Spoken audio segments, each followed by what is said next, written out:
గుంతలు పుడ్చాలంటే డబ్బులు లేకుండా ఏందండి 95 నుంచి 2004 వరకు తోలు తీసి గుంతలు పుచ్చారు, లేదా అప్పుడు గుంతల్లో మేము ప్రయాణం చేసామా?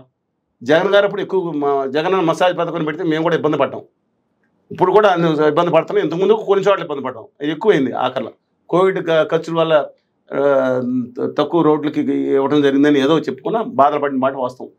నాకు అర్థం కాదు, ప్రజలకు అర్థం కావాల్సిన ఒకటి ఉంటుంది, ఏంటండి ఇది గుమా వ్యాపారుల పరం మొత్తం రాష్ట్రాన్ని పెట్టుబడిదారు వ్యాపారాలు చేసి మొత్తం రోడ్లన్నింటి రాష్ట్ర రహదారులతోనూ మొదలు పెడతారంట. ఇప్పుడు అక్కడి నుంచి రేపు పొద్దున్న ఇప్పుడు కార్లు అన్నారు, బస్సులు అన్నారు, లారీలు అన్నారు, బానే ఉంది. ప్రతి కారు కొన్నటువంటి వినియోగదారుడు కారు కొనుక్కుంటున్నప్పుడే లైఫ్ టైం రోడ్ ట్యాక్స్ కడతారు కదా, లక్షల్లో. 10 లక్షలు దాటిన వెహికల్ కి 14% అండి. 14% అంటే 1,40,000 కట్టినట్టే కదా. మోటార్ సైకిల్స్ కి 8% ఎంత నేను అంటున్నాను. సరే, వీటికి ఎట్లాగో ట్యాక్స్ లేదన్నారు కాబట్టి ఓకే, మోటార్ సైకిల్ ఆటోని వీళ్ళు వదిలేద్దాం. లెక్కలు చెప్తాను. ఆంధ్రప్రదేశ్ రాష్ట్రం ఏర్పడిన సమయంలో ఆంధ్ర రాష్ట్రానికి మొత్తం ఈ రోడ్ ట్యాక్స్ ద్వారా వచ్చే ఆదాయం 2 కోట్లు ఉండేదండి ఇనీషియల్ గా. అప్పుడు మొత్తం ఆదాయం తక్కువ లేదు. వెహికల్స్ మొత్తాన్ని జిల్లాకి ఒక 500 వెహికల్స్ 200 వెహికల్స్ ఉండేవి. అప్పుడు కొన్ని చోట్ల రోడ్లు మనం ఒక బ్రిడ్జి కట్టాలంటే ఆ బ్రిడ్జికి దగ్గర టోల్ పెట్టేవారు. ఇది సత్యం. 30 సంవత్సరాలకు మీకు తెలియదేమో, మేమంతా టోలు మాకు అనుభవం 40 సంవత్సరాల క్రితం కూడా. ఆ తర్వాత ఎప్పుడైతే రోడ్ ట్యాక్స్ వెహికల్స్ పెరిగినాయో భారీగా పెరిగి వేలాది కోట్ల రూపాయల ఆదాయం ఉన్నట్టు మళ్ళీ. ఇవాళ గౌరవ ఆర్థిక శాఖ మంత్రులు 9,400 కోట్లు బడ్జెట్లో ప్రవేశపెట్టారు రోడ్లు కాట్లకి. మిగతా రోడ్లు ఆ బ్రిడ్జిలు పక్క తీసేయండి, మామూలు రోడ్లకి 8,000 కోట్లు ఎంత అన్నారు, ఖర్చు పెట్టేది 5-6 వేల కోట్ల నుంచి ఉంటుందండి. నేను చెప్తున్నాను ఎంత ఆదాయం వస్తుంది తెలుసా? ఉజ్జాయింపుగా 7,000 కోట్ల రూపాయలు పైబడి నుంచి 9,000 కోట్ల రూపాయల ఆదాయం ఉజ్జాయింపుగా ఈ రోడ్ ట్యాక్స్ వస్తుందని చెప్పి లెక్కలు ఇచ్చారు క్రితం సారి. ఈసారి నేను డెప్త్ ఎగ్జాక్ట్ లెక్క ఈ మధ్యకాలంలో ఇంకా పెరిగాయి, వెహికల్స్ పెరిగాయి, ట్యాక్స్ పెరిగాయి. కేంద్ర ప్రభుత్వం 25% ఈ కార్ల మీద ప్యాసింజర్ మీద ట్యాక్స్ వేస్తుంది. దాంట్లో 42% రాష్ట్ర ప్రభుత్వం రావాలి, కానీ 30% వస్తుంది అనుకున్నాం, పోనీ 10% వస్తుంది అనుకున్నాం. అంటే ఇదొక 8,000 కోట్లు, అదొక 7,000 కోట్లు, 13,000 14,000 కోట్లు సబ్జెక్టు కరెక్షన్ రాష్ట్రానికి రోడ్ల మీద వస్తుంటే మీరేమో జగనన్న కానుక, చంద్రన్న తోఫా, చంద్రన్న కానుక అని పెట్టుకుని దాన్ని డైవర్ట్ చేసి జనాలను ఎత్తి మీద పెట్టి బాగుతానంటారు. ట్యాక్స్ పెట్టింది దేనికండి? ఇంత చెత్త ఆలోచన రావటం దురదృష్టకరం. దానికి బదిలీ కొట్టేవాళ్ళు ఉండటం ఇంకా దురదృష్టకరం. ఇంకా రేపొద్దున ఏం చేస్తారు తెలుసా?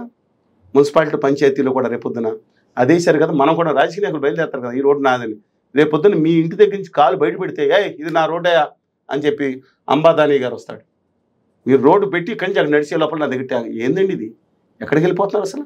రోడ్ ట్యాక్స్ దేనికి కడుతున్నారు?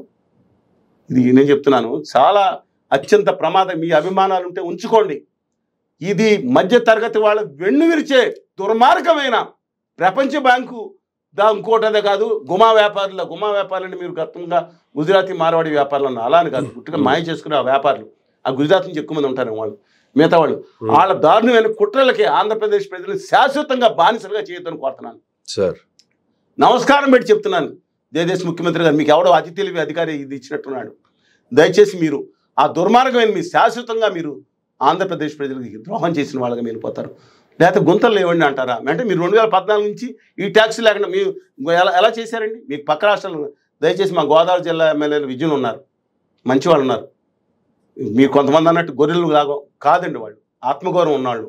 మా ప్రజలనే బాధండి, ముందు మేమే పొడవండి, మా ప్రజలనే పొడవండి అని అనేవాళ్ళు అంత చేతకాని వాళ్ళు కాదండి. మీరు అనుకోవద్దు దయచేసి. తమ్ముడు చాలా గట్టి వాళ్ళు ఉన్నారు. ఇది జస్ట్ పైలట్ కదా, అక్కడ సక్సెస్ అయితే రాష్ట్రం మొత్తం అనంతపురం లాగానే ఇంకొకలాగే అంత బానిసమతత్వం మా ఎవరికీ మన రాష్ట్రం శ్రీకాకుళం అందరికీ అలాగే మా పశ్చిమ గోదావరి జిల్లా వాళ్ళకు కూడా ఎవరికీ కూడా బానిసమస్తత్వం లేదు. మీరు అనుకుంటే మాత్రం తప్పు. అంత బానిసలుగా ఒక నీచంగా మమ్మల్నే బాధండి, మా ప్రజలను తోసేయండి అని చెప్పే వాళ్ళు ఉండరండి. లేదు తప్పు సమాచారం మీకు వచ్చినట్టుంది. అంత దిగజారురనే నేను నమ్ముతున్నాను. అసెంబ్లీ వేదికగా సాక్షాత్తు చంద్రబాబు నాయుడు గారు అలా ఉండదండి, అలా ఉండదు. మీరు ఏదో తప్పు సమాచారం వచ్చి ఉంటుంది. అంత దిగజారిపోయే పరిస్థితుల్లో మా ఎమ్మెల్యేలు ఉండరండి. వీడియో వినిపించమంటారా? మీకు వీడియో వినిపించండి. వినిపిస్తే నేను వినిపించినా నేను వాళ్ళకి ఒకవేళ తప్పు జరిగి ఉంటుంది నేను వాళ్ళకి కన్విన్స్ చేసుకుంటాను. అలాంటి బానిస మనస్తత్వానికి ఒప్పుకోరండి వాళ్ళు. ఎందుకంటే అసలు వాళ్ళకి కావాలంటే 10 మంది మిత్రులు ఉన్నారు, గవర్నీలు ఉన్నారు, రెస్పెక్ట్ అదర్వైజ్ విధానాల పెద్ద వ్యతిరేకిస్తాం. వారందరినీ నా ఖర్చుతో నాకన్నా 100 రెట్లు పెద్దవాళ్ళు అయినా సరే నా ఖర్చుతో మీ అందరినీ పక్క రాష్ట్రంలో తీసుకెళ్తాను. ప్రతి కాంట్రాక్టర్ 5 సంవత్సరాల పాటు రోడ్డు వేసిన తర్వాత గ్యారంటీ ఇవ్వాలి, గుంట పూడుస్తానని అక్కడ బోర్డు పెడతారు. చాలా చక్కగా కూడా రోడ్లు వేస్తున్నారు. నేను మిమ్మల్ని అందుకని మీకేమో ఇప్పుడు భారీగా నిధులు మీ బడ్జెట్లో చదువుకున్న వాళ్ళు ఉన్నారు కదా ఎమ్మెల్యేలు చాలామంది, పాపం ఒకళ్ళిద్దరు నిశానీలు ఉంటారేమో, మిగతా వాళ్ళందరూ చాలా చదువుకున్న ఉన్నారు. బడ్జెట్లో ఎన్ని వేల కోట్లు వస్తుందో చూసారా రోడ్ ట్యాక్స్ మీద? దయచేసి గమనించండి. అలాగే కేంద్ర ప్రభుత్వం నుంచి ఈ రోడ్డు అదే వెహికల్స్ మీద ట్యాక్స్ రూపాయన వచ్చే వాటా ఎంత వస్తుందో తెలుసా?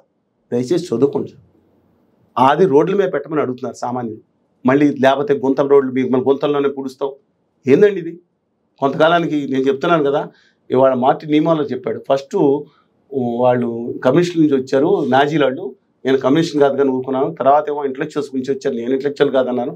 తర్వాత మిగతా వాళ్ళ గురించి వచ్చారు, వాళ్ళు కాదనుకున్నాను. తర్వాత నా గురించి వచ్చి నన్ను పట్టుకుపోయి నన్ను చంపుతాం అనుకున్నప్పుడు నా గురించి గొంతెత్తేవాడే లేకపోయాడు కదా అనుకున్నారు. అందుకని దయచేసి ఆ మోటారు సైకిల్ వాళ్ళకు కూడా చెప్తున్నాను, మిమ్మల్ని మీ దగ్గర కూడా ట్యాక్స్ బాధ వసూలు చేస్తారు. ఇవాళ మీకు మినహాయింపు అంటారు, రేపు ఇప్పుడు కారు వాళ్ళే కదా అనుకుని మోటార్ బైక్ వాళ్ళు రేపు కూడా ఆ సత్కారం కలిగిస్తారండి. ఈ దుర్మార్గం అయ్యేది దాన్ని రోడ్డు మీదకి వస్తే బాధుడు అనే దాన్ని ఇది రేపొద్దున ఏం చేసినా జగన్మోహన్ రెడ్డి గారు చేసినా ఎవరు పార్టీలు దీనికి సంబంధం లేదు. ఎవరు పెట్టినా నిర్ద్వందంగా వ్యతిరేకించి వెళ్దాం. నేను coming back to major point వస్తాను. ఈ దుర్మార్గాన్ని కుట్ర ఎవరు చేశారు? హోమా వ్యాపారులు కేంద్రంలో చేశారు. ఫాస్ట్ తీసేయండి. ఈ ఎన్డీఏ ప్రభుత్వం వచ్చిన తర్వాత 2000 పెద్ద రహదారులు అని చెప్పారు, సంతోషం. దయచేసి నేను చెప్తున్నాను, ఆలోచించండి. అశోకుడు రోడ్లు వేసిన, చెట్లు నాటించి చదువుకున్నారు. ఆ తర్వాత ఆ దండుబాటలు వేయటం జరిగింది. ఆ దండుబాటలు అంటే 3 రాజబాటలు అండి. ఆ తర్వాత షేర్షా సూరి అని గ్రాండ్ నేషనల్ ట్రంక్ రోడ్ అని చాలా ఫేమస్, చాలా మంది తెలియదు.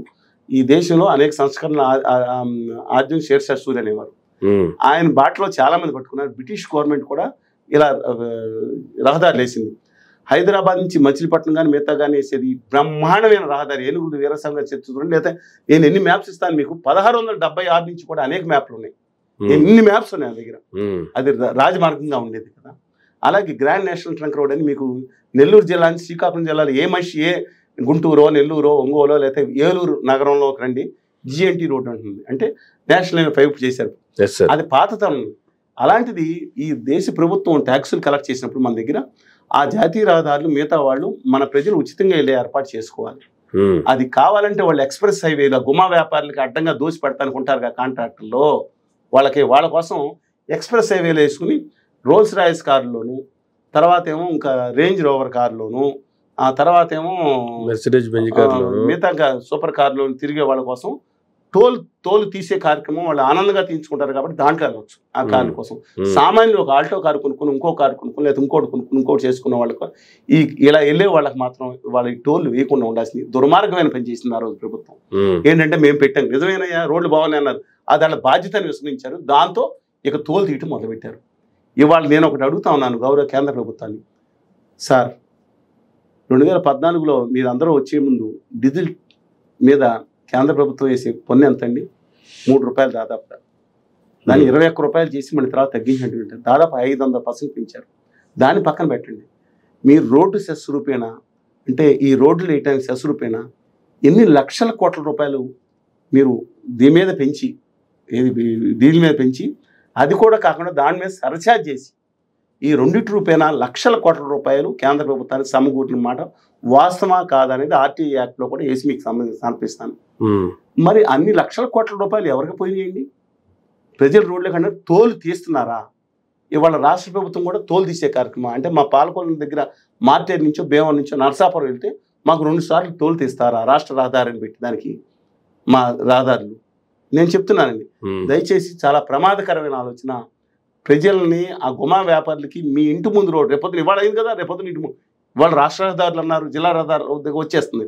రేపొద్దున మున్సిపాలిటీ వచ్చిన తర్వాత మీ ఇంటి ముందు కాలు అడం ప్రతి అడుగుకి నేను అతిశయోక్తి మాట్లాడుతాను అనుకోండి.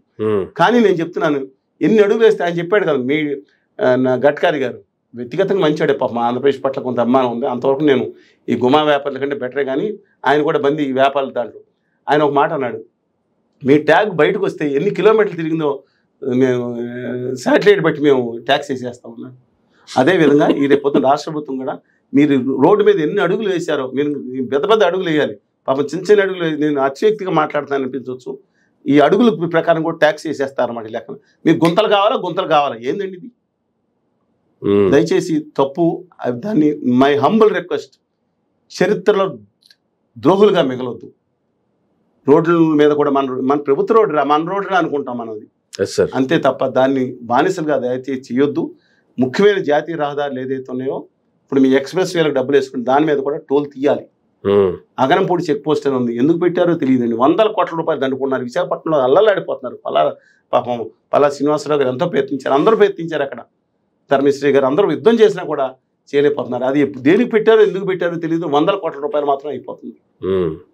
అలాంటి ఎన్నో ఊళ్ళ లోపల, నేను చెప్పేది ఊరు బయట అని కాదు, దాని ఊళ్ళోకి వచ్చేసింది దాదాపుగా. అది అనకాపల్లికి దానికి మధ్యలో ఉంది కదా, విశాఖపట్నంలో అలాంటి ఎన్నో ఉన్నాయి, దుర్మార్గాలు జరుగుతున్నాయి.